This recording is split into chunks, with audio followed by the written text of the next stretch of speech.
Everyone, आज हम start करने वाले हैं इन्वायरमेंट स्टडी का। ये कौन से स्टूडेंट के लिए है? बीए, बीएससी, बीकॉम, बीबीए और बीसीए। और कौन सी यूनिवर्सिटी है? सीडीएलयू यूनिवर्सिटी है। इसमें हमने जल प्रदूषण कर लिया था, वायु प्रदूषण हाफ कर लिया था। आगे हम वायु प्रदूषण में एसिड रेन के बारे में देखते हैं कि एसिड रेन होता क्या है। वर्षा का पानी सामान्य हल्का सा अम्लीय होता है, यानी कि जो आमतौर पर जो बरसात होती है उसमें हल्का सा अम्लीय होता है, यानी कि वो एसिडिक होता है। नॉर्मल ये बात है, ठीक है। क्योंकि क्योंकि वायुमंडल में उपस्थित ऑक्सीजन से, यानी कि कार्बन डाइऑक्साइड पानी में घुलकर कार्बनिक अम्ल यानी कि एसिड बनाते कार्बनिक एसिड बनाती है। पता है क्या? जो नॉर्मल बरसात होती है उसमें CO2 मिल जाती है, जिससे क्या होता है, हल्का सा जो इसका पीएच लेवल है वो एसिडिक हो जाता है, ठीक है।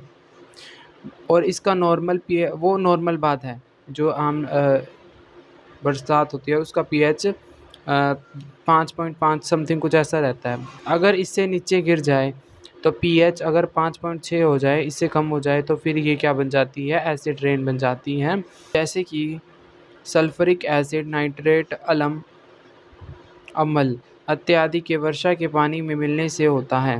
प्राकृतिक जल व मृदा में, यानी कि प्राकृतिक जल जो बरसात जैसे कि पौंड हो गए, तालाब हो गए, उसमें, और मृदा यानी कि मिट्टी में बदला अम्ल दुनिया भर में समस्या का रूप का धारण कर रहा है। क्योंकि एसिड रेन से क्या होता है कि जो मिट्टी की उपजाऊ शक्ति है वो कम हो जाती है। यह समस्या अमेरिका, यूरोप व भारत में ज़्यादा गंभीर रूप धारण कर चुकी है। तो इन देशों में ये जो समस्या है काफ़ी बढ़ चुकी है। अम्लीय वर्षा, एसिड रेन नदियों, झीलों व वनों के लिए अदृश्य खतरा बन चुकी है, क्योंकि दिखती नहीं है ना।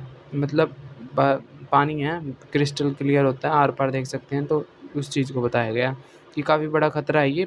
इससे क्या होता है, पेड़ जो हैं वो सूख जाते हैं, जल जाते हैं। और जो नदी है, एक्वेटिक प्लांट है, उस वो मछलियाँ पानी में रहती हैं, वो उनका पीएच लेवल हाई हो जाता है तो वो मर जाती हैं। तो ये सभी कारण किसके वजह से है? एसिड रेन की वजह से। तो इसके बाद इसको मापने की पीएच को मेज़र करने की ये होती है। अब यहाँ से 0 से लेकर तो 6 तक, ठीक है। 7 को हम न्यूट्रल मानते हैं। इस पर मतलब एसिड और बेस न्यूट्रल है, ठीक है। इससे आगे 0 से 6 तक एसिडिक होता है, और 8 से लेकर 12 तक ये होता है बेस, यानी कि क्षारीय। इस पीएच को इसे हम एक इंस्ट्रूमेंट भी कह सकते हैं कि हम इससे पीएच लेवल किसी भी चीज़ का आइडेंटिफाई कर सकते हैं कि वो सिट्रिक है, एसिडिक है या बेसिक है, ठीक है। अब अम्लीय वर्षा के प्रकार क्या है? अम्लीय वर्षा के 2 प्रकार है। आंतरिक अम्लीय वर्षा, जब यौगिक पृथ्वी पर वर्षा, बर्फ, धूल, कोहरा या पाले के रूप में आते हैं, उसे हम क्या कहते हैं? आंतरिक अम्ल वर्षा कहते हैं। शुष्क अम्ल वर्षा कब होती है? जब यौगिक गैस और धूल कणों के रूप में पृथ्वी पर गिरते हैं। किसके? गैसेस और धूल कण जब पानी बरसात में मिलते हैं ना और फिर गिरते हैं, तो उसे हम क्या कहते हैं? शुष्क अम्लीय वर्षा कहते हैं। फिर इसको एक डायग्राम से समझाया गया है कि भाई यहाँ पर क्या है, यहाँ पर बादल है, यहाँ पर वातावरण में कितनी गैसेस हैं, इस ऑक्सीजन के वाटर ड्रॉपलेट्स के कांटेक्ट में आकर फिर वो नीचे गिरती हैं, तो कैसे झीलों और तालाब में और पेड़ों के साथ रिएक्ट करती हैं। अब आगे क्या है? सल्फ़र डाइऑक्साइड के स्रोत, कि सल्फ़र डाइऑक्साइड एक हार्मफुल गैस है ना, तो उसकी क्या क्या कहाँ कहाँ से वो निकलती है? घरेलू ईंधन दहन से, ठीक है, 3%। उद्योग फैक्ट्री से, अन्य अदर होता है ना एक पॉइंट, वो यातायात, जैसे हम कार, मोटरसाइकिल वगैरह चलाते हैं, उसके धुएँ से। और नाइट्रेट ऑक्सीजन के स्रोत कहाँ हैं? तापीय बिजली स्रोत, उद्योग, घरेलू ईंधन दहन, यातायात का सबसे बड़ा है इसमें। अम्लीय वर्षा की उत्पत्ति, कि एसिड रेन की उत्पत्ति कैसे होती है? पर्यावरण पर अम्लीयकरण मानव निर्मित समस्या है। ये किसके द्वारा बनी है? एसिड रेन मानव द्वारा, मानव की गलती के द्वारा ही ये जो एसिड रेन है वो आज देखने को हमें मिल रही है। वो कैसे? क्योंकि हम काफ़ी क्लोरोफ्लोरोकार्बन का यूज़ कर रहे हैं अपने कूलर में, एसी में, ठीक है, ठंडा करने के लिए। वो क्या करती है, बहुत ज़्यादा हार्मफुल होती है, मतलब बहुत ज़्यादा हीट प्रोड्यूस करती है, और वो हीट हल्की होने के कारण वो आसमान पे जाती है, और फिर वो ओजोन लेयर काफ़ी ज़्यादा हार्मफुल गैसेस हो जाती हैं, तो फिर वो वाटर के साथ वो नीचे आती हैं, फिर से वो एसिड रेन का मेन कारण बन जाती हैं। इसमें क्या है कि कैसे कार के द्वारा, घरों से रिलीज़ गैस के द्वारा, फैक्ट्रियों के धुएँ से क्या हो रहा है कि एयर पोल्यूशन हो रहा है, फिर एयर पोल्यूशन से फिर वो ऊपर जाता है, बादलों में रिएक्ट करते हैं ये पोल्यूशन, और फिर वो एसिड के रूप में, बरसात के रूप में वो नीचे गिरता है। इससे हिस्टोरिकल चीज़ों को बहुत ज़्यादा खतरा होता है, जैसे ये ताजमहल की जो मीनारें हैं उस पर जो पहले काफ़ी अच्छी थी, वो अब वो फेडेड हो गई हैं। किसकी वजह से? एसिड रेन की वजह से। हिस्टोरिकल इमारतों पर भी काफ़ी बुरा प्रभाव डालती हैं। अम्लीय वर्षा के दुष्प्रभाव क्या हैं? इससे क्या होता है कि मछलियों का जो पीएच है वो बिगड़ जाता है, और जो एक्वेटिक एनिमल हैं वो मर जाते हैं। मरने के बाद वो पानी के ऊपर फ्लोट करते हैं, और फिर वो सड़ने लगते हैं, गलने लगते हैं, फिर वो जल प्रदूषण करते हैं। पर कारण क्या था कि एसिड रेन होने के कारण जो मछलियों का जो पीएच लेवल था वो बिगड़ गया। इस वजह से जो मछलियाँ थी वो मर चुकी हैं, और फिर वो फ्लोट करने लगती हैं, तो वो जल प्रदूषण भी करती हैं और पानी को गंदा भी करती हैं। शैवाल व जीवाणुओं की मौत। कई अच्छे बैक्टीरिया भी होते हैं, तो एसिड अम्लीय वर्षा से वो भी मर जाते हैं। और क्या होता है, हिस्टोरिकल इमारतों पर भी बुरा प्रभाव पड़ता है। अभी मैंने बताया ताजमहल। एसिड रेन से क्या होता है, जो पेड़ होते हैं वो जलने लग जाते हैं, क्योंकि जब बरसात उन पे पड़ती है तो एसिडिक नेचर होने के कारण उसके पत्ते सारे जल जाते हैं, तो फॉरेस्ट के ऊपर काफ़ी बुरा प्रभाव पड़ता है। मृदा की उपजाऊ शक्ति ख़त्म हो जाती है, जो मिट्टी है उसकी फर्टिलाइजेशन जो ताकत है वो एसिड रेन के गिरने से सारी ख़त्म हो जाती है।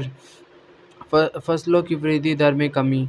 तो जब फसलों के ऊपर एसिड की बरसात होगी तो वो भी कहीं न कहीं वो सूख जाएँगी, जल जाएँगी। तो एसिड रेन से इसके फसलों पर भी बुरा प्रभाव पड़ता है, मिट्टी पर भी और हमारे फ़ॉरेस्टेज पर भी।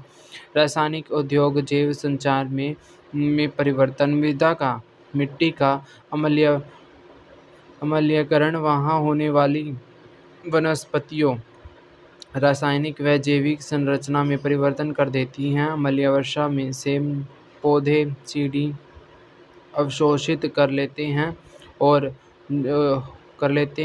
जो एक अत्यंत जहरीली प्रदूषण है, क्योंकि प्लांट्स का क्या होता है कि वो सक करते हैं, प्लांट अपनी रूट से उस एसिड को सक कर लेते हैं, और फिर वो अपने पत्तों वगैरह में पहुँचाते हैं, तो वो एक हार्मफुल है उनके लिए, तो वो सारा पेड़ तबाह हो जाता है, नष्ट हो जाता है। इमारतों पर बुरा प्रभाव, मैंने आपको ताजमहल का एग्ज़ाम्पल दिया है, ठीक है। मानवों पर बुरा प्रभाव, उससे क्या होता है कि मानव भी तो पिएँगे पानी कहीं न कहीं, तो उनके शरीर पर उसका तांत्रिक तांत्रिक तंत्र, श्वास तंत्र, साँस लेंगे उस पर बुरा प्रभाव पड़ेगा, पाचन तंत्र पर उनका बुरा प्रभाव पड़ेगा। अम्लीय वर्षा के से हम कैसे बच सकते हैं? हम पहले अम्लीय वर्षा से बचेंगे तो CFC यानी क्लोरोफ्लोरोकार्बन, जो हमारे एसी में होता है, फ्रिज में होता है, इसको हमें बिल्कुल ही स्टॉप कर देना है। इसमें हमें जिसके अंदर ये क्लोरोफ्लोरोकार्बन हो, हमें उन चीज़ों को नहीं लेना चाहिए। कम रासायनिक नियंत्रण तकनीक, ठीक है? रसायनों पे जो उद्योग हैं, जो रसायन रिलीज़ करते हैं उनको क्लोज़ कर देना चाहिए। उनके ऊपर पाबंद लगा देना चाहिए। कम गंध वाले ईंधन का दहन करना चाहिए। जिससे कम पॉल्यूशन हो। कम गंध वाले ईंधन को उपयोग में लाकर भी अम्लीय गैसों की मात्रा को कम किया जा सकता है। अम्लीय वर्षा की मात्रा को कम करने का प्रभावी तरीका गैस पर परंपरागत ईंधन का उपयोग है, जो बिना CO2 और NO2 उत्पन्न किए ऊर्जा का उत्सर्जन करते हैं, यानी कि बिना CO2 और NO2 को रिलीज़ किए ऊर्जा यानी कि उत्पन्न करते हैं।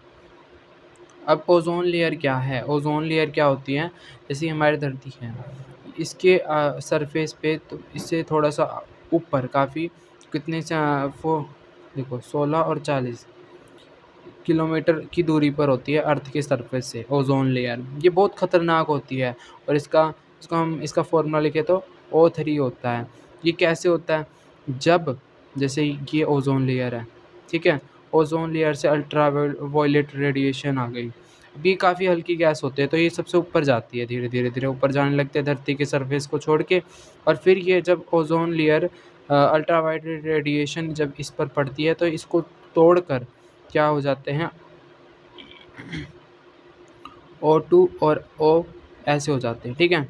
अब ये जो है ये फ्री हो गया, तो ये किसी और, अब यहाँ पर एक तरीके से एक ही मॉलिक्यूल नहीं है, यहाँ पर काफ़ी सारे हैं, तो उसके साथ रिएक्ट कर कर ये A3 बना देते हैं और ये जुड़ते चले जाते हैं और फिर ये एक जैसे A3 ऐसे कंबाइन करके एक पूरी एक छत की तरह बना लेते हैं और ये अल्ट्रावायलेट रेडिएशन सन की इसको बैक कर देते हैं। और का क्या होता है कि ओज़ोन लेयर का ख़तरा कैसे हो जाता है? ओज़ोन लेयर की कहते हैं भई होल हो गया, वो होल नहीं होता।